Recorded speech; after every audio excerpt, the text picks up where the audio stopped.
छे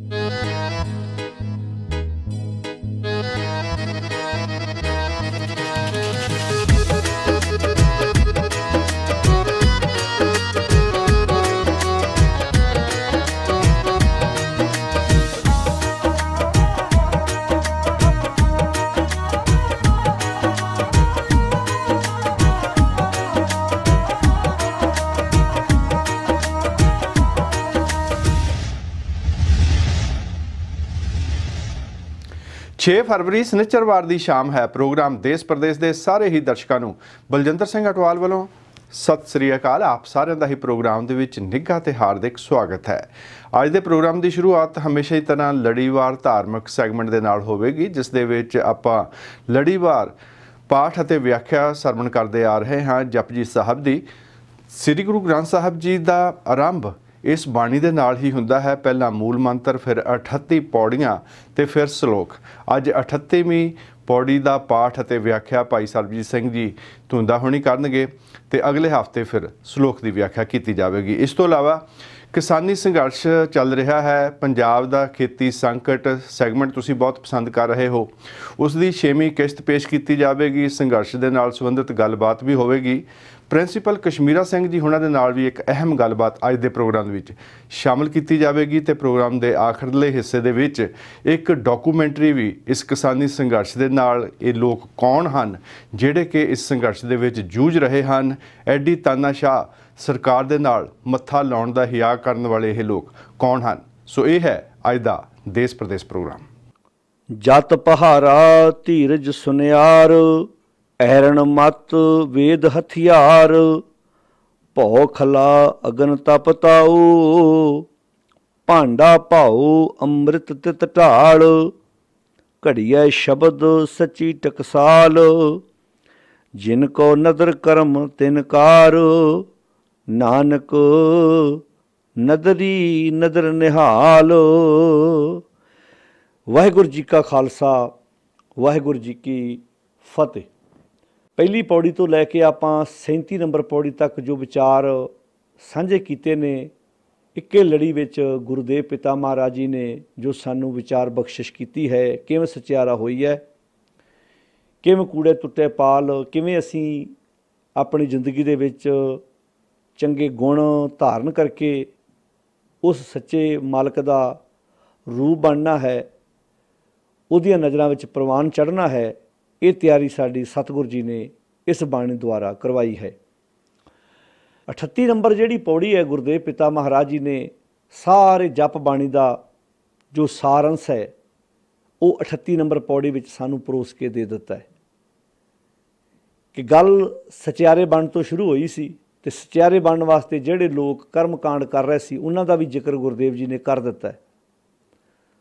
नाल नाल आपां ये भी विचार करते आए हैं कि गुरुदेव पिता महाराज जी ने सानू उस सच्चे दे राह ते तुरन वास्ते हौसला भी दिता, प्रेरणा भी दिती, मनोबल भी वधाया कि यह काम कोई कठिन एडा औखा भी नहीं है। जे तुसीं तुरोगे तो तुसीं अपनी जिंदगी विच ये गुण धारण करके सचियारे दा रूप बन सकते हो। 38 नंबर पौड़ी विच गुरुदेव जी ने बहुत प्यारियां उदाहरणां दे दे के ऐ सरल भाषा विच सानू समझाइयां ने। साहब सच्चे पातशाह फरमाउंदे ने भी जिनको नदर करम तिन कार, नानक नदरी नदर निहाल। हुण इह किहड़ी कार है जिहड़ी उहदी बख्शिश दे पात्र बणिया ही असीं संसार ते तुर सकदे हां। जिवें आपां पहिलीआं पौड़ियां सरवण कर चुके हां कि धर्म की जानकारी, फिर उहदे वास्ते उद्यम लैके आउणा, ते चौथे थां ते जाके असीं बख्शिश दे पात्र बनना है। फिर असीं उस अवस्था दे विच एकमिक होना जिथे सिर्फ निरंकार ही वसदा है, भाव सच ही है। तो पातशाह कहते ने ये जिहड़ी कार है, जिहड़ा काम है, तां ही कर सकते हैं जदों असीं अपनी जिंदगी दे विच एक गुण क्वालिटी लिया के अपने मन नूं पक्का करिए कि असीं हुण इस बुराई दे किले नूं ढाह के उस फौज नूं इकट्ठियां करना, जिहड़ी फौज का जिक्र भगत कबीर जी ने बाणी विच कीता है भी सत संतोख ले लड़ने लगा तोरे दोए दरवाजा। फौज दो किस्म की है, वकारां दी फौज भी हुंदी है, बुराई की फौज भी हुंदी है, ते चंगियाई की फौज भी हुंदी है। ये डिपेंड असी करना है कि असी किहड़ी फौज नूं नाल लैके तुरना है। तो पातशाह इत्थे बख्शिश करते हैं, जिनको नदर करम तिन कर, नानक नदरी नदर निहाल। हे नानक आख ओही उहदी ਨਜ਼ਰ ਦਾ ਪਾਤਰ ਬਣ ਕੇ ਆਪਣੀ ਜ਼ਿੰਦਗੀ ਨੂੰ ਖੁਸ਼ਹਾਲ ਕਰ ਪਾਏਗਾ, ਜਿਹੜਾ ਇਹ ਪਿਛਲੇ ਧਰਮ ਤੋਂ ਲੈ ਕੇ ਸੱਚਖੰਡ ਵਾਲੇ ਪੜਾਅ ਨੂੰ ਤੈਅ ਕਰ ਪਾਏਗਾ। ਤੇ ਸਾਹਿਬ ਜੀ ਨੇ ਫਿਰ ਜਿਹੜੀ ਇੱਥੇ 38 ਨੰਬਰ ਪੌੜੀ 'ਚ ਵਿਚਾਰ ਦਿੱਤੀ ਹੈ, ਉਹ ਬਾ ਕਮਾਲ ਹੈ ਕਿ ਆਪਣੀ ਜ਼ਿੰਦਗੀ ਦੇ ਵਿੱਚ ਭਾਈ ਆਪਣੇ ਮਨ ਨੂੰ ਬੁਰਿਆਂ ਕੰਮਾਂ ਤੋਂ ਰੋਕ, ਜਿਹਨੂੰ ਜੱਤ ਆਂਦੇ ਆ। ਆਮ ਕਰਕੇ ਲੋਕ ਜੱਤ ਪਾਲਣ ਵਾਸਤੇ ਪਰਿਵਾਰ ਛੱਡਦੇ ਸੀ, ਵਿਆਹ ਨਹੀਂ ਸੀ ਕਰਾਉਂਦੇ। ਆਮ ਜਤੀ ਅਸੀਂ ਉਹਨੂੰ ਕਹਿੰਦੇ ਵੀ ਇਹ ਜਤੀ ਨੇ ਜੀ, ਇਹਨਾਂ ਨੇ ਵਿਆਹ ਨਹੀਂ ਕਰਾਇਆ, ਭਾਵ ਇਹ ਪਰਿਵਾਰ ਤੋਂ ਦੂਰ ਨੇ, ਮਾਂ ਬਾਪ ਇਹਨਾਂ ਨੇ ਛੱਡ ਦਿੱਤੇ ਨੇ। ਪਰ ਬਾਣੀਆਂ ਦੀ ਜਤੀ ਸਦਾਵੇਂ ਜੁਗਤ ਨਾ ਜਾਣੇ ਛੱਡ ਬਹਿ ਘਰ ਬਾਰ। ਜਤੀ ਖਵਾਉਂਦਾ ਹੈ ਪਰ ਜੁਗਤੀ ਨਹੀਂ ਜਾਣਦਾ ਤੇ ਆਪਣਾ ਘਰ ਬਾਰ ਛੱਡ ਕੇ ਜਤੀ ਖਵਾਉਣ ਦਾ ਦਾਅਵਾ ਪਿਆ ਕਰਦਾ ਹੈ। ਸਹਿ ਫਰਮਾਉਂਦੇ ਨੇ ਜੱਤ ਪਹਾਰਾ ਧੀਰਜ ਸੁਨਿਆਰ। ਹੈ ਭਾਈ ਆਪਣੇ ਮਨ ਨੂੰ ਬੁਰਿਆਂ ਕੰਮਾਂ ਤੋਂ ਰੋਕ, ਇਹ ਤੇਰੇ ਵਾਸਤੇ ਸੁਨਿਆਰੀ ਦੀ ਦੁਕਾਨ ਹੋਵੇ। ਪਹਾਰਾ ਦਾ ਅਰਥ ਹੈ ਸੁਨਿਆਰੀ ਦੀ ਦੁਕਾਨ। ਆਪਣੇ ਮਨ ਨੂੰ ਬੁਰਿਆਂ ਕੰਮਾਂ ਤੋਂ ਰੋਕ, ਇਹ ਤੇਰੇ ਵਾਸਤੇ ਸੁਨਿਆਰੀ ਦੀ ਦੁਕਾਨ ਹੋਵੇ। ਤੇ ਧੀਰਜ ਸੁਨਿਆਰ ਆਪਣੀ ਜ਼ਿੰਦਗੀ ਵਿੱਚ ਧੀਰਜ ਸੁਨਿਆਰੇ ਵਰਗਾ ਲੈ ਕੇ ਆ। ਇਹ ਗੁਣ ਨੇ ਸਾਰੇ। ਵੈਸੇ ਜੱਤ ਧੀਰਜ ਇਹ ਗੁਣ ਨੇ। ਧੀਰਜ ਬੜੀ ਵੱਡੀ ਦਾਤ ਹੈ। ਧੀਰਜ ਢਾਲ ਦਾ ਕੰਮ ਕਰਦਾ ਹੈ। ਸਾਡੇ ਪ੍ਰਿੰਸੀਪਲ ਗਿਆਨੀ ਜਗਜੀਤ ਸਿੰਘ ਸਿੱਧਕੀ ਜਦੋਂ ਸਾਡੇ ਨਾਲ ਬਾਣੀ ਦੀ ਵਿਚਾਰ ਸਾਂਝੀ ਕਰਦੇ ਹੁੰਦੇ ਸੀ, ਮੈਂ 1997-98 ਦੀਆਂ ਗੱਲਾਂ ਦੱਸ ਰਿਹਾ, ਜਦੋਂ ਅਸੀਂ ਨਵੇਂ ਕਾਲਜ ਪੜ੍ਹਨ ਵਾਸਤੇ ਗਏ ਸੀ। ਤਾਂ ਜਦੋਂ ਉਹਨਾਂ ਸਾਡੇ ਨਾਲ ਬਾਣੀ ਦੀ ਸੰਥਿਆ ਦੀ ਕਲਾਸ ਲਾਉਣੀ, ਤੇ ਉਹਨਾਂ ਨੇ ਇੱਕ ਸ਼ਬਦ ਬੋਲਣਾ ਅਕਸਰ ਵੀ ਜਿੱਤਿਆ ਉਹ ਨਹੀਂ ਜੋ ਕਹਿ ਗਿਆ, ਜਿੱਤਿਆ ਉਹ ਜੋ ਸਹਿ ਗਿਆ। ਉਹ ਨਹੀਂ ਜਿੱਤਦਾ ਜਿਹੜਾ ਗੱਲ ਕਹਿ ਜਾਂਦਾ। ਕਹਿਣ ਵਾਲਾ ਤੇ ਕਈ ਵਾਰੀ ਮੂੰਹ ਫੱਟ ਜੋ ਮਰਜ਼ੀ ਬੋਲ ਜਾਂਦਾ, ਜਿਹੜਾ ਗੱਲ ਨੂੰ ਸਹਿ ਜਾਂਦਾ ਅਸਲ 'ਚ ਜਿੱਤਿਆ ਉਹ ਹੁੰਦਾ ਹੈ। ਜਿਤਨਾ ਵੱਡੀ ਚੀਜ਼ ਜਰਨਾ। ਹੁਣ ਤਲਵਾਰ ਦੂਜੇ ਨੂੰ ਵੱਢਦੀ ਹੈ, ਢਾਲ ਤੁਹਾਨੂੰ ਬਚਾਉਂਦੀ ਹੈ। ਸਭ ਤੋਂ ਵੱਧ ਧੀਰਜ ਦੀ ਗੱਲ ਕੀਤੀ ਬਾਣੀ ਵਿੱਚ। ਅੱਜ ਰਿਸ਼ਤਿਆਂ 'ਚ ਤਰੇੜਾਂ ਪੈਣ ਦਾ ਕਾਰਨ ਵੀ ਇਹ ਹੈ। ਸਹਿਣਸ਼ੀਲਤਾ। ਵੱਡੇ ਬ੍ਰਹਮ ਗਿਆਨੀ ਦੇ ਵਿੱਚ ਸਹਿਜ ਤੁਸੀਂ ਵੇਖਿਆ ਹੋਏਗਾ, ਉੱਠਦੇ ਦੂਜਿਆਂ ਨੂੰ ਗੱਲਾਂ ਕਹਿਣਗੇ, ਜਦੋਂ ਆਪਣੇ ਵੱਲ ਆਣ ਕੇ ਗੇਂਦਰੀ ਮੈਂ ਅੱਗ ਬਬੂਲੇ ਹੋ ਜਾਣਗੇ। ਤਾਂ ਗੁਰੂ ਸਾਹਿਬ ਨੇ ਇੱਥੇ ਜਿਹੜੀ ਗੱਲ ਕੀਤੀ ਜੱਤ ਪਹਾਰਾ, ਵੇਖੋ ਕਿੱਡੀ ਕਮਾਲ ਦਾ ਕੰਪੈਰੀਜ਼ਨ ਕੀਤਾ। ਸੁਨਿਆਰਾ ਦੁਕਾਨ ਤੇ ਝਾੜੂ ਅੰਦਰ ਨੂੰ ਫਿਰਦਾ, ਤੇ ਤੇਰਾ ਜੱਤ ਸੁਨਿਆਰੇ ਦੀ ਦੁਕਾਨ ਹੋਵੇ, ਤੂੰ ਆਪਣੇ ਮਨ ਨੂੰ ਬੁਰੇ ਕੰਮ ਤੋਂ ਰੋਕ ਕੇ ਅੰਦਰ ਨੂੰ ਲੈ ਕੇ ਜਾ। ਕਹਿਣਗੇ ਜੱਤ ਪਹਾਰਾ ਧੀਰਜ ਸੁਨਿਆਰ।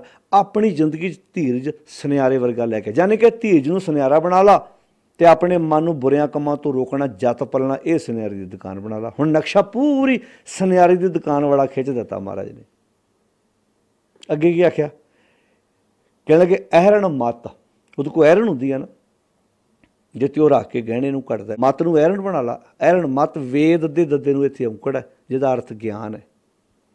ਵੇਦ ਹਥਿਆਰ, ਗਿਆਨ ਦਾ ਹਥੌੜਾ। ਗਿਆਨ ਨੂੰ ਹਥੌੜਾ ਬਣਾ ਲਾ, ਮੱਤ ਨੂੰ ਐਰਨ ਬਣਾ ਲਾ।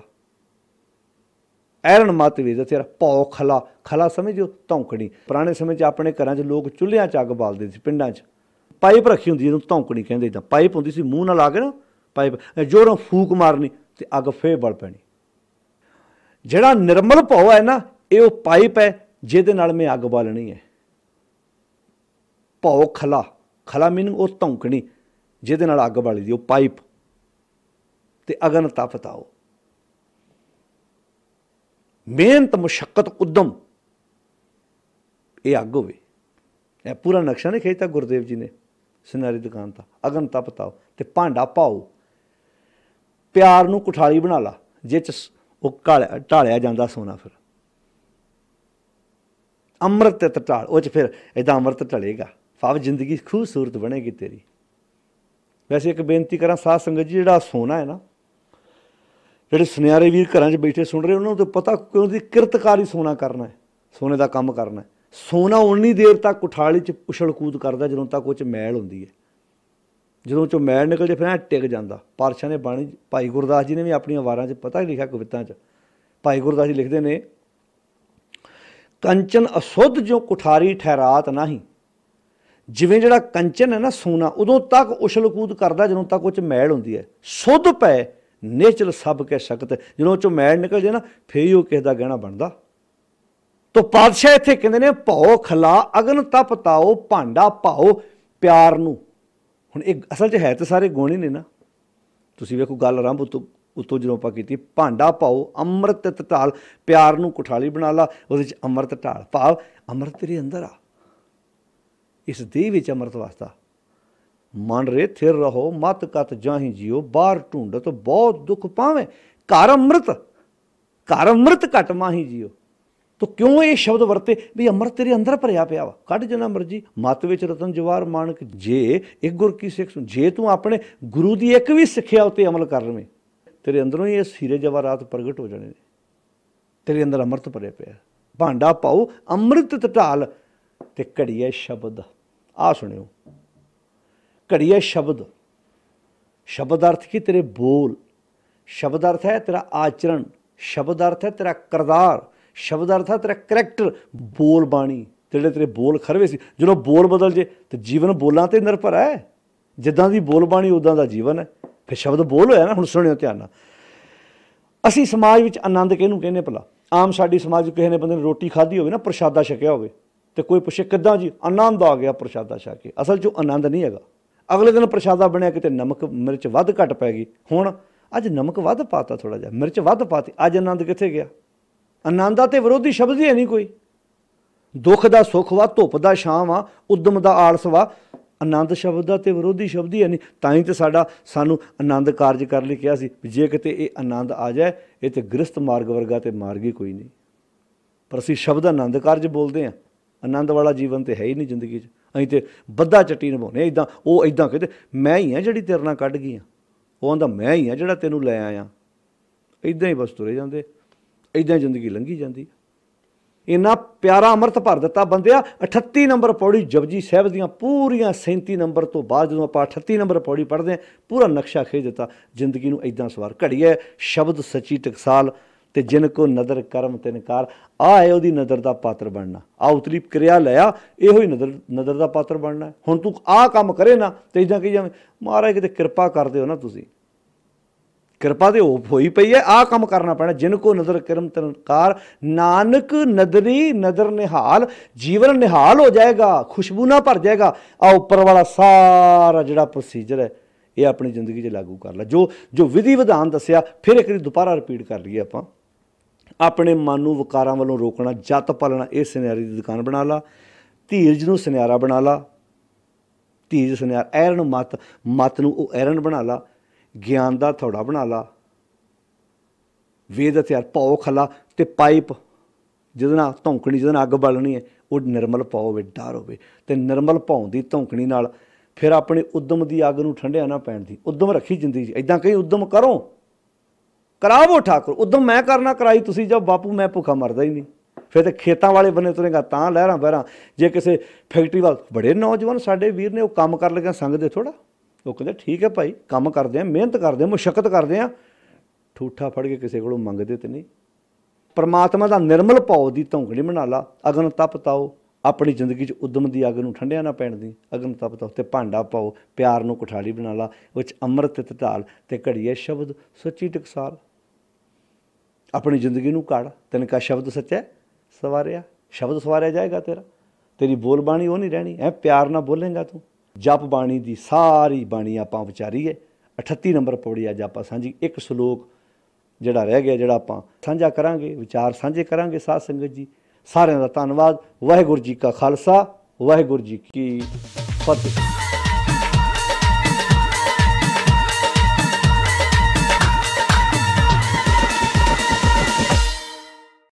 सानू माण है अपनी कम्यूनिटी ते अपने भाईचारे ते जिसने देशां विदेशां दे विच अपनी मेहनत दा सदका तरक्कीਆਂ कीतियां अते लोक भलाई दे ਕੰਮਾਂ ਦੇ ਵਿੱਚ सहयोग दे के उन्हां नूं सफल करके बाकी कम्यूनिटीज़ दे विच भी अपना नाम बनाया है। जे इत्थे दी गल करिए तां रैड FM दे प्लेटफार्म दे राहीं भी हर साल दान इकत्तर किया जाता है लोक भलाई दे ਕੰਮਾਂ ਦੇ वास्ते। सरी दे हॉस्पिटल दी जे असी एमरजेंसी दी मेन एंट्रेंस की गल करिए जिस दा नामकरण किया गया गुरु नानक एंट्रेंस के नाम तो उस तो बाद सरी हॉस्पिटल के बहुत सारे विंग्स हैं जिन्हां दा नामकरण अपनी कम्यूनिटी की पहचान नूं साबित करता है तो माण वधाउंदा है। इस साल जिहड़ी गुरु नानक देव जी के गुरपुरब ते रेडियोथॉन हुई सी उस तो बाद BC कैंसर की जिहड़ी फार्मेसी है सरी हॉस्पिटल दे विच इस नूं वड्डा भी किया गया तो इसका नामकरण भी किया गया। रेड एफएम लिसनर्स वालों सालाना गुरपुरब रेडियोथॉन मौके दिल खोल के दिते दान सदका बीसी कैंसर फाउंडेशन दी सरी ब्रांच फार्मेसी दा विस्तार संभव होया। बीसी कैंसर फाउंडेशन ने सरी मेमोरियल हॉस्पिटल दी दुख निवारण फार्मेसी दा उद्घाटन कर दिता है, जिथे जिंदगियां बचा सकण वालियां कीमोथेरेपी ट्रीटमेंट्स तैयार कीतियां जांदियां हन। रेड एफएम लिसनर्स दी मदद नाल बीसी कैंसर फाउंडेशन अते सरी हॉस्पिटल फाउंडेशन लई दान एकत्र कीता गया। Red FM CEO and president Kulwinder Sanghera ने दिल खोल के दान देण लई कम्युनिटी दा ਧੰਨਵਾਦ ਕੀਤਾ। ਭਾਰਤ ਦੇ ਵਿੱਚ ਚੱਲ ਰਿਹਾ ਕਿਸਾਨੀ ਸੰਘਰਸ਼ ਜਿਹੜਾ ਕਿ ਦੇਸ਼ਾਂ ਵਿਦੇਸ਼ਾਂ ਦੇ ਵਿੱਚ ਵੀ ਬਹੁਤ ਵੱਡੀ ਸਪੋਰਟ ਹਾਸਲ ਕਰ ਰਿਹਾ ਹੈ, 26 ਜਨਵਰੀ ਦੇ ਝਟਕੇ ਤੋਂ ਬਾਅਦ ਇੱਕ ਵਾਰੀ ਫਿਰ ਜ਼ੋਰ ਫੜ ਗਿਆ ਹੈ। ਇਸ ਵੇਲੇ ਪ੍ਰਚੰਡ ਹੋ ਗਿਆ ਹੈ। ਲੋਕ ਸਮਝ ਗਏ ਹਨ ਕਿ ਇਹ ਸਭ ਕੁਝ ਜੋ ਕੁਝ ਵੀ ਉਸ ਦਿਨ ਹੋਇਆ ਇੱਕ ਸੋਚੀ ਸਮਝੀ ਸਕੀਮ ਦੇ ਅਧੀਨ ਸੀ, ਤਾਂ ਕਿ ਇਸ ਸੰਘਰਸ਼ ਨੂੰ ਫੇਲ ਕੀਤਾ ਜਾਵੇ, ਇਸ ਨੂੰ ਤਾਰ-ਤਾਰ ਕਰ ਦਿੱਤਾ ਜਾਵੇ। ਗੋਦੀ ਮੀਡੀਆ ਦੇ ਇੰਨੇ ਭੰਡੀ ਪ੍ਰਚਾਰ ਤੋਂ ਬਾਅਦ ਵੀ लोग हुण समझ गए हैं कि अंदर क्या है बाहर क्या है। सितंबर से चल रहा है यह आंदोलन, उसके बाद से दिल्ली पहुंचा, दिल्ली की सीमा पर पहुंचा, पूरी तरह अहिंसक रहा है। लाखों की तादाद के बावजूद क्या कोई इससे इनकार कर सकता है? क्या एक भी दुकान लूटी गई है पूरे आंदोलन के दौरान? क्या एक भी मकान, दुकान या सरकारी बिल्डिंग को नुकसान पहुंचाया गया है इस पूरे आंदोलन के दौरान? क्या कहीं भी किसी की किसी संपत्ति में, सरकारी या गैर सरकारी संपत्ति में तोड़फोड़ या आग लगाई गई है? हा? क्या किसी भी नागरिक को चोट पहुंची है? क्या जो रिहायशी मोहल्ले होते हैं उसमें घुसने की कोशिश की गई? किसानों ने कोशिश की क्या? क्या एक भी महिला ने शिकायत दर्ज करवाई है पुलिस में कि जो किसान हैं, जो आंदोलन कर रहे हैं, उन्होंने उनके साथ कोई अशिष्ट व्यवहार किया, बदतमीजी की? सरकार का अनुमान था कि करीब 2 लाख ट्रैक्टर हैं। अब ट्रॉलियां वगैरह ट्रैक्टर 2 लाख भी हों, चलिए गैर सरकारी अनुमान कुछ और कहते हैं, वो बहुत ज़्यादा बताते हैं इससे। अगर 2 लाख ट्रैक्टर भी हों और ट्रॉली वगैरह मिलाकर अगर 10 भी लगाए जाएं लोग, तो करीब 20 लाख लोग बनते हैं। चलिए हम कहते हैं 15 से 20 लाख लोग। अब ज़रा देखिए, लोग स्वागत कर रहे थे, पानी की बोतलें दे रहे थे, ग्लूकोज के पैकेट्स होते बिस्किट्स के वो दे रहे थे, फूल बरसा रहे थे जो नागरिक थे जहाँ जहाँ से ट्रैक्टर परेड गुजरी है। क्या कहीं भी देश के खिलाफ नारे लगे हैं? लाल किले को देख लीजिए आपकी पुलिस वहाँ बैठी हुई, जो लोग झंडा लगा रहे हैं, पहले एक्शन क्यों नहीं लिया गया? और अगर लाखों की भीड़ को दिल्ली पुलिस कामयाबी से सिंघू बॉर्डर और टिकरी बॉर्डर और गाजीपुर बॉर्डर पर रोक सकती है, तो चंद हजारों की भीड़ को क्यों नहीं रोक पाई? बहुत बड़ा सवाल है। इससे एक बात साफ होती है कि लाखों का आंदोलन चल रहा हो, लाखों लोगों का शांतिपूर्वक ढंग से चल रहा हो, चंद मुट्ठी भर लोग उसे किस तरह से खराब कर सकते हैं। बहरहाल आंदोलन जारी है। ये एक झटका लगा है इस आंदोलन को ज़रूर, लेकिन जब बड़े बड़े आंदोलन चलते हैं, बड़े बड़े आंदोलन जब चलते हैं, तो ऐसे लोग भी बीच में आते हैं। अच्छी बात है कि अपने आप से निकल भी जाते हैं ऐसी घटनाओं के द्वारा। और आंदोलन जारी है और ये लंबा चलने वाला आंदोलन लग रहा है। देखते हैं क्या होता है। सर आप वापस नहीं जाएंगे क्या? नहीं जी, यहीं पर रहना है, वापस नहीं जाना है। कोई गोली मारे, कोई लाठी मारे, कुछ भी करे, यहीं शहीद हो जाए। 24 घंटे का वक्त दिया है सर आप लोग? 48 घंटे का दे, कोई 24 घंटे का, उनका सरकार है भाई, हम क्या करें? यहीं मर जाना, यहीं मार दे कोई। सर आपका नाम क्या है? मेरा नाम Amarjeet Singh. Thank you sir.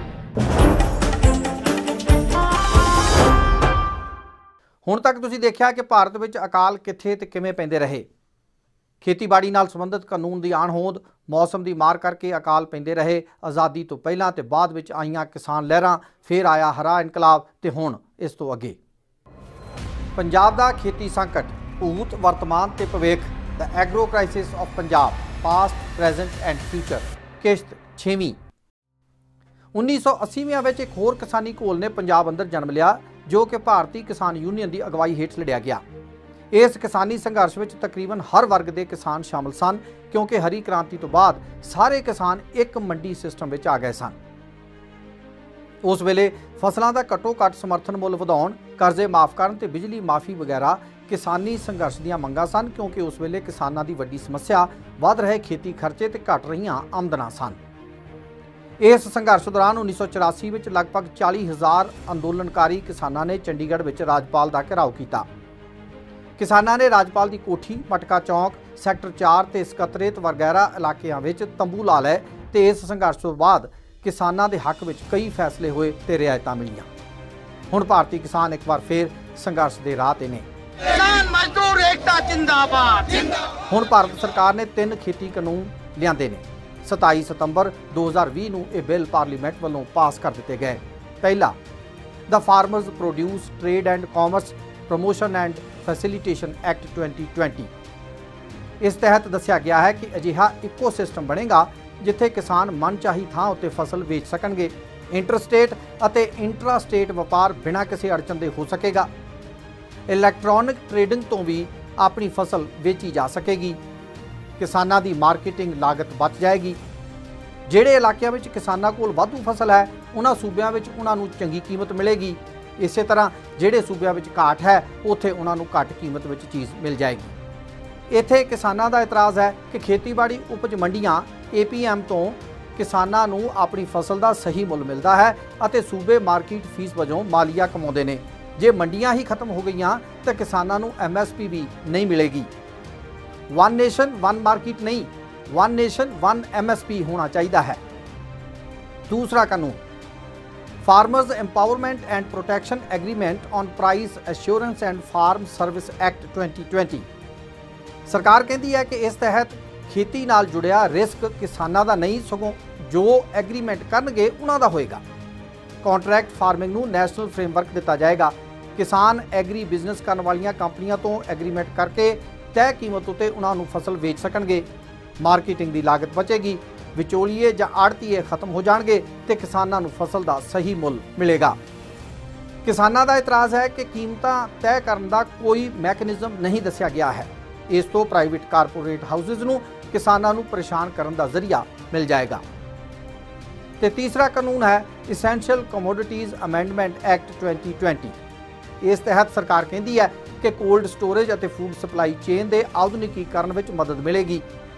ਕਿਸਾਨਾਂ ਦੇ ਨਾਲ ਹੀ ਖਪਤਕਾਰਾਂ ਲਈ ਵੀ ਕੀਮਤਾਂ ਦੀ ਸਥਿਰਤਾ ਬਣਾਈ ਰੱਖਣ ਵਿੱਚ ਸਹਾਇਤਾ ਕੀਤੀ ਜਾਏਗੀ। ਉਤਪਾਦਨ, ਸਟੋਰੇਜ, ਮੂਵਮੈਂਟ ਤੇ ਵੰਡ ਦਾ ਸਰਕਾਰ ਦਾ ਕੰਟਰੋਲ ਖਤਮ ਹੋ ਜਾਏਗਾ। ਜੰਗ, ਕੁਦਰਤੀ ਆਫਤਾਂ, ਅਸਾਧਾਰਨ ਮਹਿੰਗਾਈ ਦੇ ਹਾਲਾਤ ਵਿੱਚ ਸਰਕਾਰ ਕੰਟਰੋਲ ਆਪਣੇ ਹੱਥਾਂ ਵਿੱਚ ਲੈ ਲਵੇਗੀ। ਇਸ ਸੰਬੰਧੀ ਕਿਸਾਨਾਂ ਦਾ ਇਤਰਾਜ਼ ਹੈ ਕਿ ਬਰਾਮਦਕਾਰ, ਪ੍ਰੋਸੈਸਰ ਅਤੇ ਵਪਾਰੀ ਫਸਲ ਦੇ ਸੀਜ਼ਨ ਦੇ ਦੌਰਾਨ ਜਮ੍ਹਾਖੋਰੀ ਕਰ ਲੈਣਗੇ। ਇਸ ਤੋਂ ਕੀਮਤਾਂ ਵਿੱਚ ਅਸਥਿਰਤਾ ਆਏਗੀ। ਫੂਡ ਸੁਰੱਖਿਆ ਪੂਰੀ ਤਰ੍ਹਾਂ ਖਤਮ ਹੋ ਜਾਏਗੀ। ਸੂਬਿਆਂ ਨੂੰ ਇਹ ਪਤਾ ਨਹੀਂ ਹੋਏਗਾ ਕਿ ਇਹ ਸੂਬੇ ਵਿੱਚ ਕਿਸ ਚੀਜ਼ ਦਾ ਕਿੰਨਾ ਸਟਾਕ ਹੈ ਅਤੇ ਜ਼ਰੂਰੀ ਵਸਤਾਂ ਦੀ ਕਾਲਾਬਾਜ਼ਾਰੀ ਵੱਧ ਸਕਦੀ ਹੈ। ਇਸ ਤੋਂ ਅੱਗੇ ਅਗਲੀ ਕਿਸ਼ਤ ਵਿੱਚ ਪ੍ਰੋਗਰਾਮ ਦੇਸ਼ ਪ੍ਰਦੇਸ਼ ਦੇ ਵਿੱਚ ਹਰਜਿੰਦਰ ਸਿੰਘ ਥਿੰਦ ਹੋਣਾ ਦਾ ਇੰਟਰਵਿਊ ਸੈਗਮੈਂਟ ਇੱਕ ਐਸਿਡ ਦੀ ਤਰ੍ਹਾਂ ਹੁੰਦਾ ਹੈ। ਖਾਸ ਕਰਕੇ ਜਦੋਂ ਪ੍ਰਿੰਸੀਪਲ ਕਸ਼ਮੀਰਾ ਸਿੰਘ ਜੀ ਇਸ ਦੇ ਵਿੱਚ ਪਹੁੰਚਦੇ ਹਨ, ਸਾਡੀਆਂ ਬਹੁਤ ਸਾਰੀਆਂ ਪਰਿਵਾਰਕ ਤੇ ਸਮਾਜਿਕ ਸਮੱਸਿਆਵਾਂ ਹੁੰਦੀਆਂ ਹਨ ਜਿਸ ਦੇ ਵਿੱਚ ਉਹਨਾਂ ਦੀ ਇਹ ਇਨਪੁਟ ਸਾਡੇ ਦਰਸ਼ਕਾਂ ਨੂੰ ਬੇਹੱਦ ਪਸੰਦ ਆਉਂਦੀ ਹੈ। ਪੇਸ਼ ਕਰ ਰਹੇ ਹਾਂ ਅੱਜ ਦੀ ਇਹ ਮੁਲਾਕਾਤ।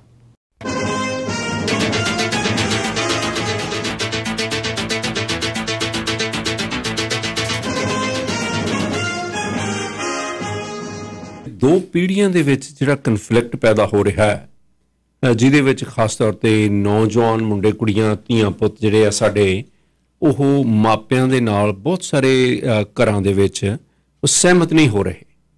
ਔਰ ਇੱਕ ਤਾਂ ਅਸਹਿਮਤੀ ਕੋਈ ਛੋਟੀਆਂ ਮੋਟੀਆਂ ਗੱਲਾਂ ਬਾਰੇ ਹੁੰਦੀ ਹੈ, ਇੱਕ ਮੁੱਢੋਂ ਸੁੱਢੋਂ ਜਿਹੜੇ ਜ਼ਿੰਦਗੀ ਦੇ ਸਿਧਾਂਤ ਨੇ, ਜਿਹੜੀਆਂ ਵੈਲਿਊਜ਼ ਨੇ, ਉਹਦੇ 'ਤੇ ਜਿਹੜਾ ਵਿਚਾਰਾਂ ਦਾ ਵਖਰੇਵਾਂ ਹੈ। ਔਰ ਵਿਚਾਰਾਂ ਦਾ ਵਖਰੇਵਾਂ ਹੀ ਨਹੀਂ, ਸਗੋਂ ਵਿਚਾਰਾਂ ਦੀ ਵਿਰੋਧਤਾ ਹੈ, ਉਹ ਕਈ ਕਿਸਮ ਦੇ ਕਲੇਸ਼ ਨੂੰ ਜਨਮ ਦੇ ਰਹੀਆਂ ਹਨ।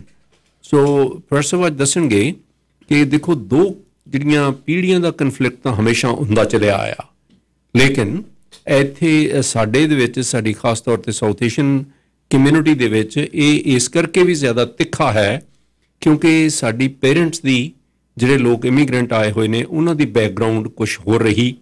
ਇਹਨਾਂ ਬੱਚਿਆਂ ਦਾ ਜਨਮ ਇਸ ਮੁਲਕ ਦੇ ਵਿੱਚ ਹੈ ਤੇ ਇਹਨਾਂ ਦੀ ਬੈਕਗਰਾਊਂਡ ਹੋਰ ਰਹੀ। ਬੇਸ਼ੱਕ ਇਹਨਾਂ ਦੀ ਪਰਵਰਿਸ਼ ਉਹਨਾਂ ਹੀ ਘਰਾਂ 'ਚ ਕੀਤੀ ਗਈ ਜਿੱਥੇ ਵੈਲਿਊ ਸਿਸਟਮ ਸਾਡਾ ਭਾਰਤੀ ਵੈਲਿਊ ਸਿਸਟਮ ਸੀ, ਲੇਕਿਨ ਉਹਨਾਂ ਨੂੰ ਮਿਕਸਡ ਮੈਸੇਜਸ ਮਿਲਦੇ ਰਹੇ। ਸਕੂਲਾਂ ਦੇ ਵਿੱਚ ਹੋਰ, ਸੁਸਾਇਟੀ ਦੇ ਵਿੱਚ ਹੋਰ, ਘਰ ਦੇ ਵਿੱਚ ਹੋਰ। ਤੇ ਇਹ ਜਿਹੜਾ ਕਨਫਲਿਕਟ ਸ਼ੁਰੂ ਹੋਇਆ ਓਪੀਨੀਅਨਸ ਦਾ, ਵੈਲਿਊਜ਼ ਦਾ, ਇਹ ਹੁਣ ਕਿਤੇ ਹੋਰ ਇਹੋ ਜਿਹਾ ਰੰਗ ਨਾ ਧਾਰਨ ਕਰ ਜਾਏ ਜਿਸ ਦੇ ਨਾਲ ਮਾਪਿਆਂ ਤੇ ਬੱਚਿਆਂ ਦੇ ਵਿਚਕਾਰ ਪਾੜਾ ਹੋਰ ਵਧਣਾ ਸ਼ੁਰੂ ਹੋ ਜਾਏ। ਪ੍ਰੋਫੈਸਰ ਅੱਜ ਇਸ ਬਾਰੇ ਡਿਟੇਲ 'ਚ ਗੱਲਬਾਤ ਕਰਨਗੇ। ਜੀ ਆਇਆਂ ਨੂੰ ਜੀ। Thank you Singh Sahib. ਸਿੰਘ ਸਾਹਿਬ ਦੇਖੋ, ਆ ਜਿਹੜੀ ਤੁਸੀਂ ਗੱਲ ਦੱਸੀ ਹੈ ਇਹ ਵਾਪਰ ਰਹੀ ਹੈ, ਸਾਰਿਆਂ ਨਾਲ ਵਾਪਰ ਰਹੀ ਹੈ। ਇਹ ਇੱਕ ਰਿਸ਼ਤਾ ਸਿੰਘ ਸਾਹਿਬ ਇਹੋ ਜਿਹਾ ਆ ਜਿਹਨੂੰ ਅਸੀਂ ਨਾ ਛੱਡ ਸਕਦੇ ਹਾਂ, ਨਾ ਤੋੜ ਸਕਦੇ ਹਾਂ, ਨਾ ਭੁੱਲ ਸਕਦੇ ਹਾਂ, ਨਾ ਇਹਨੂੰ ਡਿਵੋਰਸ ਕਰ ਸਕਦੇ ਹਾਂ, ਨਾ ਇਹ ਤੋਂ ਕਿਸੇ ਤਰ੍ਹਾਂ ਛੁਟਕਾਰਾ ਪਾ ਸਕਦੇ ਹਾਂ। ਇਹਦੇ ਨਾਲ ਰਹਿਣਾ ਹੀ ਰਹਿਣਾ ਹੈ। ਇਹ ਰਿਸ਼ਤਾ ਇਹੋ ਜਿਹਾ ਹੈ ਜਿਹਦੇ ਵਿੱਚ ਮਾਂ ਬਾਪ ਨੇ ਸਾਰੀ ਉਮਰ ਇਸ ਰਿਸ਼ਤੇ ਦੇ ਲਈ ਤੜਪਣਾ ਹੀ ਤੜਪਣਾ ਹੈ। ਉਹਨੇ ਇਹਦਾ ਫਿਕਰ ਕਰਨਾ ਹੀ ਕਰਨਾ ਹੈ।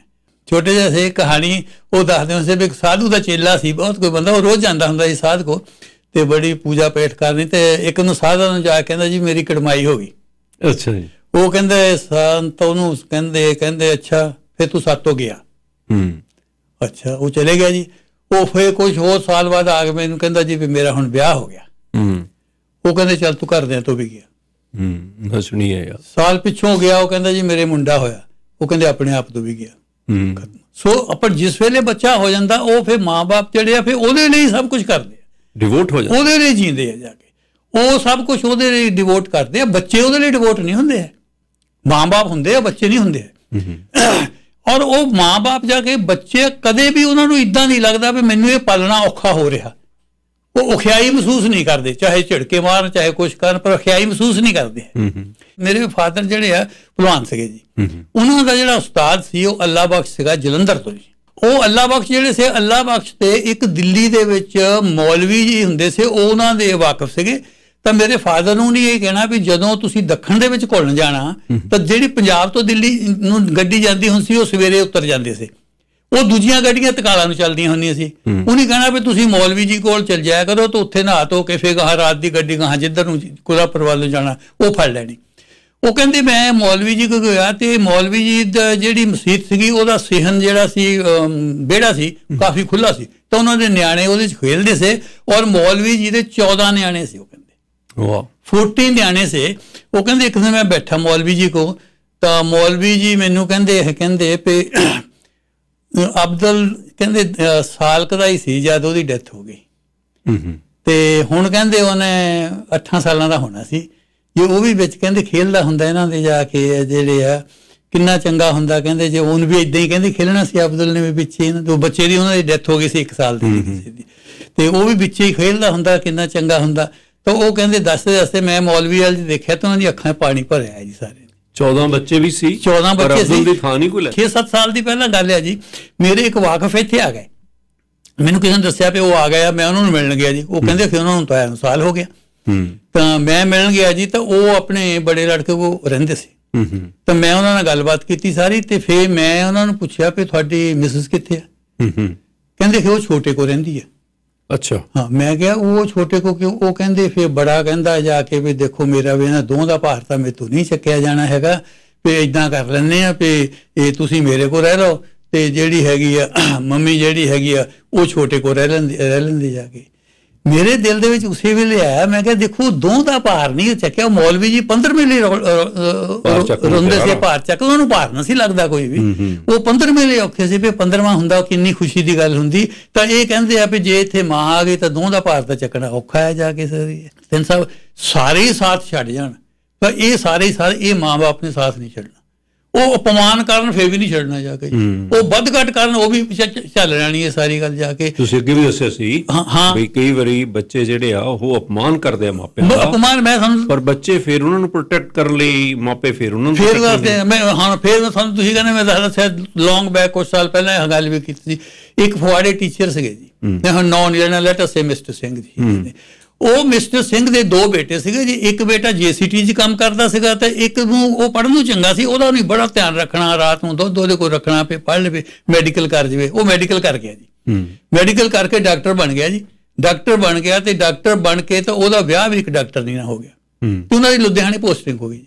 ਅੱਛਾ, ਜਦ ਲੁਧਿਆਣੇ ਪੋਸਟਿੰਗ ਹੋ ਗਈ ਸਨ ਸਾਹਿਬ ਤੇ ਉਹ ਫਿਰ ਉਹਨੇ ਆਪਣੇ ਡੈਡੀ ਮੰਮੀ ਨੂੰ ਕਿਹਾ ਵੀ ਤੁਸੀਂ ਹੁਣ ਮੇਰੇ ਕੋਲ ਆ ਜਾਓ, ਇੱਥੇ ਰਹਿਣਾ ਨਹੀਂ, ਇਹ ਛੱਡੋ, ਇੱਥੇ ਕੁਛ ਨਹੀਂ ਭੇਜ, ਸਾਡੇ ਕੋਲ ਬੜੀ ਕੋਠੀ ਹੈ, ਮੇਰੇ ਕੋਲ ਆ ਗਏ। ਫਿਰ ਸਾਹਿਬ ਉਹ ਉੱਥੇ ਚਲੇ ਗਏ, ਦੋਨੋਂ ਚਲੇ ਗਏ ਇਵੇਂ ਆਦਮੀ। ਵਿਦਿਨ 2 months 2 ਮਹੀਨਿਆਂ ਦੇ ਅੰਦਰ ਉਹਨਾਂ ਨੂੰ ਲੜ ਕੇ ਝਿੜਕੇ ਮਾਰ ਕੇ ਨਹੀਂ, ਫਿਜ਼ੀਕਲੀ ਕੁੱਟ ਕੇ ਉਹਨੇ ਕੱਢਿਆ ਉੱਥੋਂ।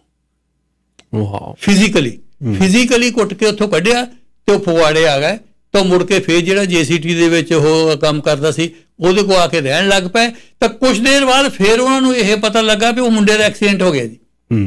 ਉਹ ਮੁੰਡੇ ਦਾ ਐਕਸੀਡੈਂਟ ਹੋਇਆ, ਫਿਰ ਦੋਏ ਦੌੜੇ ਗਏ ਜੀ ਉੱਥੇ। ਫਿਰ ਦੋਏ ਦੌੜ ਗਏ ਤਾਂ ਪਤਾ ਲੱਗਾ ਵੀ ਹਸਪੀਟਲ ਦੇ ਵਿੱਚ ਆ। ਜਦ ਹਸਪੀਟਲ ਦੇ ਵਿੱਚ ਉੱਥੇ ਗਿਆ ਤਾਂ ਉਹ ਅੰਦਰ ਜਿਹੜਾ ਸੀਗਾ ਐਮਰਜੈਂਸੀ 'ਚ ਹੋਊ ਜਾਂ ICU 'ਚ ਮੈਨੂੰ ਨਹੀਂ ਪਤਾ। ਤੇ ਉਹ ਜਦ ਬਾਹਰ ਉਹਦੀ ਵਾਈਫ ਖੜੀ ਤਾਂ ਉਹ ਵਾਈਫ ਉਹਨੇ ਕਹਿੰਦੀ ਤੁਸੀਂ ਕਰਨਾ ਇੱਥੇ, ਜਾਓ ਤੁਸੀਂ ਨਹੀਂ ਉਹਨੂੰ ਦੇਖ ਸਕਦੇ, ਕੱਢੋ ਜਾਓ ਇੱਥੋਂ, ਜਿਹੜੇ ਤੁਸੀਂ ਦੇਖ ਨਹੀਂ ਸਕਦੇ ਉਹਨੂੰ, ਜਾ ਕੇ ਚੱਲ ਜਾ। ਥਿੰਨ ਸਾਹਿਬ ਉਹ ਉੱਥੋਂ ਆ ਗਏ। ਉੱਥੋਂ ਆ ਕੇ ਉਹ ਘਰ ਨਹੀਂ ਆਏ ਜੀ, ਉੱਥੋਂ ਸਿੱਧੇ ਗੁਰਦੁਆਰੇ ਗਏ ਜੀ। ਗੁਰਦੁਆਰੇ ਜਾ ਕੇ ਉਹਦੀ ਸਿਹਤਯਾਬੀ ਲਈ ਅਰਦਾਸ ਕਰਾਈ, ਕੁਝ ਪੈਸੇ ਚੜਾਏ ਜਾ ਕੇ ਵੀ ਇਹ ਛੇਤੀ ਠੀਕ ਹੋ ਜਾਵੇ। ਆ ਜਿਹੜਾ ਆਪਾਂ ਡਿਸਕਸ ਕਰ ਰਹੇ ਹਾਂ। ਅੱਛਾ ਬਸ ਜਿਹੜਾ ਉਹ ਇਸ਼ੂ ਸੀ ਬਈ ਇੱਥੇ ਵਖਰੇਵਾਂ ਇਸ ਕਰਕੇ ਆ ਕਿਉਂਕਿ ਇੱਕ ਪੀੜ੍ਹੀ ਤਾਂ ਇੰਡੀਆ ਦੀ ਪਰਵਰਿਸ਼ ਵਾਲੀ ਆ, ਦੂਸਰੀ ਪੀੜ੍ਹੀ ਸਾਡੀ ਜਿਹੜੀ ਆ ਉਹ ਇੱਥੋਂ ਦੀ ਜੰਮੀ ਹੋਈ ਆ। ਇਸ ਕਰਕੇ ਜਿਹੜੀਆਂ ਕਨਫਲਿਕਟਿੰਗ ਵੈਲਿਊਜ਼ ਨੇ ਉਹ ਜਿਹੜੀਆਂ ਰਾਸ ਨਹੀਂ ਆ ਰਹੀਆਂ। ਪਰ ਇਸ ਕੇਸ ਦੇ ਵਿੱਚ ਜਿਹੜੀ ਤੁਸੀਂ ਮਿਸਾਲ ਦਿੱਤੀ ਆ ਉਹਦੇ ਵਿੱਚ ਤਾਂ ਦੋਨੋਂ ਹੀ ਭਾਰਤੀ ਬੈਕਗਰਾਊਂਡ ਦੇ, ਦੋਨੋਂ ਹੀ ਭਾਰਤੀ ਬੈਕਗਰਾਊਂਡ ਦੇ। ਇਹ ਇਹਦੇ ਤੇ ਆਪਾਂ ਉਹਨੇ ਡਿਸਕਸ ਕਰ ਆ ਮੇਰੇ ਦਿਮਾਗ ਦੇ ਵਿੱਚ 2-3 ਗੱਲਾਂ ਜਿਹੜੀਆਂ ਭੁੱਲਦੀਆਂ ਨਹੀਂ ਹੈ ਜੀ ਮੈਨੂੰ ਜਾ ਕੇ। ਔਰ ਉਹ ਮਾਂ ਬਾਪ ਕਿੰਨੇ ਵੀ ਮਾੜੇ ਹੋਣ, ਜ਼ਾਲਮ ਹੋਣ, ਚੋਰ ਹੋਣ, ਡਾਕੂ ਹੋਣ, ਹੋਣ, ਬੇਈਮਾਨ ਹੋਣ, ਕੁਛ ਵੀ ਹੋਣ, ਜਿੰਨੇ ਵੀ ਮਰਜ਼ੀ ਮਾੜੇ ਹੋਣ, ਉਹ ਆਪਣੇ ਬੱਚਿਆਂ ਲਈ ਮਾੜੇ ਨਹੀਂ ਹੋਊਗੇ।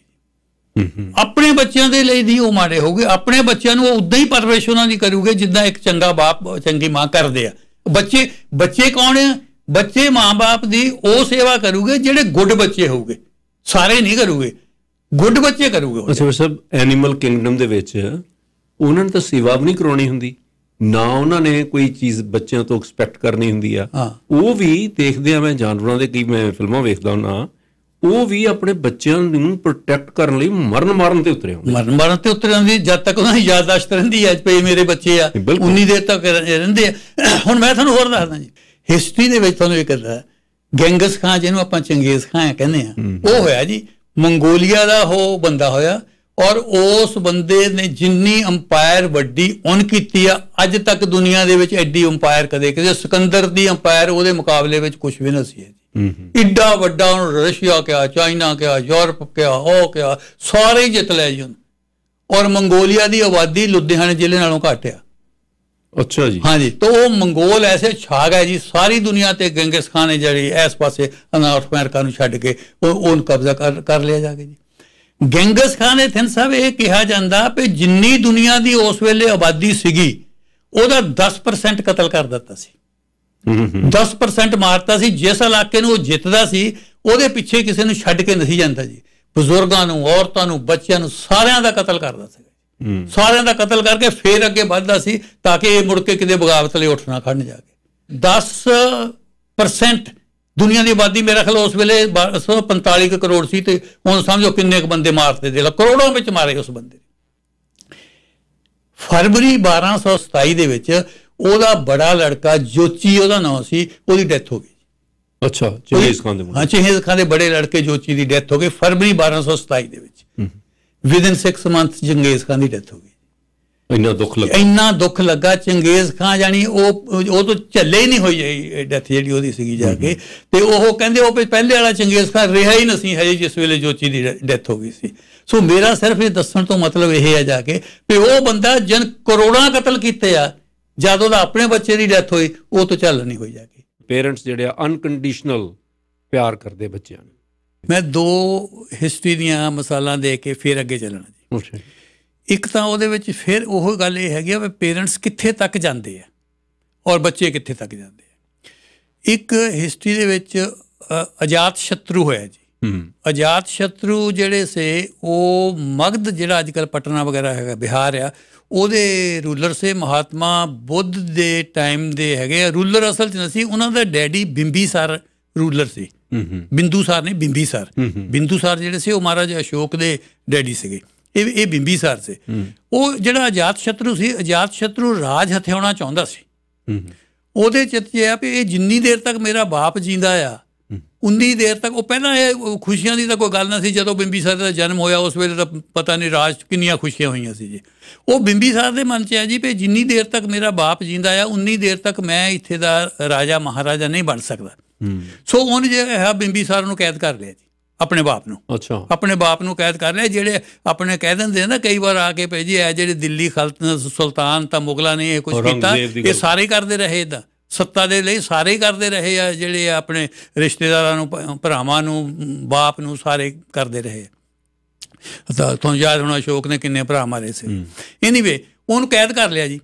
ਅੱਛਾ, ਉਹ ਕੈਦ ਕਰਕੇ ਉਹਦੇ ਸਲਾਹਕਾਰਾਂ ਨੇ ਦੱਸਿਆ ਵੀ ਜਿੰਨੀ ਦੇਰ ਤੱਕ ਬਿੰਬੀਸਾਰ ਤੇਰਾ ਬਾਪ ਕੈਦ ਰਹਿਣਾ ਉਨੀ ਦੇਰ ਤੱਕ ਤੇਰੇ ਰਾਜ ਨੂੰ ਖਤਰਾ ਹੀ ਬਣਿਆ ਰਹਿਣਾ, ਕਿਉਂਕਿ ਇਹ ਬਹੁਤ ਪੋਪੂਲਰ ਸੀ ਔਰ ਸਾਰੇ ਅਹਿਲਕਾਰ ਇਹਨੂੰ ਜਿਹੜਾ ਹੈਗਾ ਸਪੋਰਟ ਕਰਦੇ ਆ।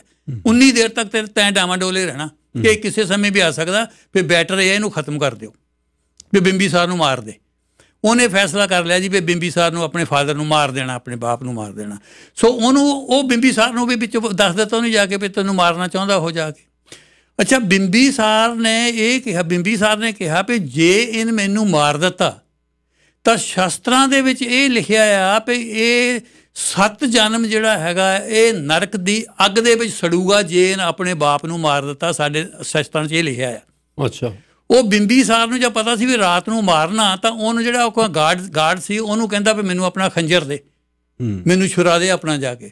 ਉਹ ਜਿਸ ਵੇਲੇ ਉਹਨੂੰ ਮਾਰਨਾ ਸੀ ਉਹਨੂੰ ਰਾਤ ਨੂੰ, ਜੀ ਉਹ ਮਾਰਨ ਤੋਂ ਪਹਿਲਾਂ ਹੀ ਬਿੰਬੀਸਾਰ ਨੇ ਆਪਣੇ ਆਪ ਦੀ ਛੁਰਾ ਮਾਰ ਕੇ ਆਪਣੇ ਆਪ ਨੂੰ ਮਾਰ ਲਿਆ, ਕਿਉਂਕਿ ਮੇਰੇ ਪੁੱਤ ਦੇ ਸਿਰ ਇੰਨਾ ਪਾਪ ਨਾ ਕਿਤੇ ਚੜ੍ਹ ਜਾਵੇ ਜਾ ਕੇ। ਵਾਹ, ਵੀ ਮੇਰੇ ਪੁੱਤ ਦੇ ਸਿਰ ਪਾਪ ਨਾ ਚੜ੍ਹ ਜਾਵੇ। ਇਹ ਤਾਂ 7 ਜਨਮ ਜਾ ਕੇ ਅੱਗ ਦੇ ਵਿੱਚ ਸੜੂਗਾ ਜੇ ਆਪਣੇ ਪਿਤਾ ਦਾ ਕਤਲ ਕਰਤਾ। ਇਹ ਸ਼ਾਸਤਰਾਂ 'ਚ ਲਿਖਿਆ ਹੈ। ਉਹ ਇੱਥੇ ਤੱਕ ਜਿਹੜਾ ਸੀ ਜਾਂਦਾ ਸੀਗਾ। ਅਤੇ ਇਹ ਮੇਰੀ ਮਿਸਾਲ ਦੇਣ ਦਾ ਵੀ ਇੱਥੇ ਤੱਕ ਜਾਂਦੇ ਆ ਮਾਂ ਬਾਪ ਜਿਹੜੇ ਹੈਗੇ ਆ। ਕਿਤੇ ਕਿਤੇ ਆਪਾਂ ਦੇਖਦੇ ਹਾਂ ਜਿਹੜੇ ਜੇ ਕਿ ਬੱਚੇ ਜਿਹੜੇ ਚੰਗੇ ਬੱਚੇ ਜਿਹੜੇ ਆ ਉਹ ਮਾਂ ਬਾਪ ਸਾਰੇ ਨਹੀਂ ਇਹ ਹੁੰਦੇ, ਕਿਤੇ ਕਿਤੇ ਹੁੰਦੇ। ਇਹ ਜਿਹੜੀਆਂ ਆਪਾਂ ਗੱਲਾਂ ਕਰਦੇ ਹੁੰਦੇ ਆ ਇਹ ਸਾਰਿਆਂ 'ਤੇ ਲਾਗੂ ਨਹੀਂ ਹੁੰਦੀਆਂ, ਕਈਆਂ 'ਤੇ ਹੁੰਦੀਆਂ, ਕਈਆਂ 'ਤੇ ਨਹੀਂ ਲਾਗੂ ਹੁੰਦੀਆਂ।